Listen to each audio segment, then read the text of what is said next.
Inflation को देखते हुए आपके बॉस ने सोचा कि बेचारे की सैलरी को बढ़ा देता हूं, इतनी महंगाई में जिएगा कैसे। तो उसने सोचा कि 5 लाख रुपए से आपकी सैलरी 6 लाख रुपए बढ़ा दी जाए। आपने प्लानिंग प्लॉटिंग कर ली कि इससे तो आईफोन आएगा बचे हुए 1 लाख रुपए से। मगर वैसे ही आपके एक समझदार दोस्त ने आपको बताया कि बेटा, जो 1 लाख रुपए अब तेरे पास बढ़ के आएंगे, अब तुझे टैक्स ज्यादा पे करना पड़ेगा। तो उसने पूछा ऐसा क्यों? क्योंकि उसने बताया हमारे देश में प्रोग्रेसिव टैक्सेशन सिस्टम काम करता है। जब तक तू 5 लाख रुपए कमाता था, सरकार तेरे से टैक्स नहीं लेती थी या बहुत कम लेती थी। मगर अब तू सरकार के टैक्स ब्रैकेट के ऊपर जा चुका है क्योंकि तू 6 लाख रुपए कमा रहा है। और सरकार ने बोला है कि 5,99,000 रुपीज से एक भी रुपए अगर कोई ऊपर कमाएगा तो उससे हम बहुत ज्यादा टैक्स वसूलेंगे। तो अब तुझे टैक्स बहुत ज्यादा पे करना पड़ेगा, मतलब कि तेरी जो परचेसिंग पावर है उस पर कोई बहुत ज्यादा खास फर्क नहीं पड़ेगा और तू आईफोन अभी भी नहीं खरीद पाएगा। तो उसे समझ में आता है कि दुख काहे खत्म नहीं होता बे। तो वो दुख इसलिए खत्म नहीं होता है क्योंकि सरकार की जो फिस्कल पॉलिसी है, जो आपको ड्रैग कर रही, खींच रही है, जिसे फिस्कल ड्रैग कहा जाता है, उसके कारण।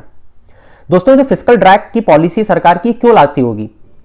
क्योंकि सरकार एक ऑटोमेटिक स्टेबलाइजर की तरह काम करना चाहती है अपनी फिस्कल पॉलिसी के थ्रू मार्केट में, कि इन्फ्लेशन एक हद से ज्यादा ना बढ़े। अब सोच के देखो कि अगर सबकी सैलरी बहुत ज्यादा बढ़ रही है तो वो लोग कंजम्पशन बढ़ाएंगे, डिमांड जनरेट करेंगे गुड्स की, सर्विसेज की, और उनके प्राइसेस बढ़ने लगेंगे। और सरकार इन्फ्लेशन को कंट्रोल करना चाहती है, इस कारण से इस फिस्कल ड्रैग की पॉलिसी को सरकार इंप्लीमेंट करती है। मगर इसका एक दूसरा पर्सपेक्टिव भी है। अगर सरकार उस व्यक्ति की डिस्पोजेबल इनकम को कम नहीं करती टैक्स लगा के, तो वो ज्यादा कंज्यूम करता है। जब भी किसी इकोनॉमी में कंजम्पशन बढ़ता है, गुड्स एंड सर्विसेज की डिमांड बढ़ती है, वहां पे प्रोडक्शन बढ़ता है। प्रोडक्शन बढ़ाने के लिए नई इंडस्ट्री स्टैब्लिश होती हैं और एम्प्लॉयमेंट जनरेट होती है, तो ओवरऑल इकोनॉमी ग्रो होती है। मगर इन दोनों का समन्वय बनाने के लिए सरकार एक थ्रेशोल्ड लिमिट तय कर देती है कि भैया इन्फ्लेशन इससे ज्यादा ऊपर नहीं जाना चाहिए देश में, और इकोनॉमी भी ग्रो होती रहे। इस तरीके से फिस्कल पॉलिसी को डिजाइन किया जाता है।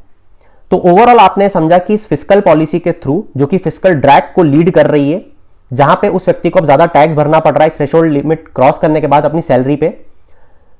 अब इस पर आपका क्या विचार है? इस फिस्कल ड्रैग की पॉलिसी से क्या पॉजिटिव और नेगेटिव इंपैक्ट होते हैं? आपने क्या समझा? उसे चैट सेक्शन में जरूर बताना।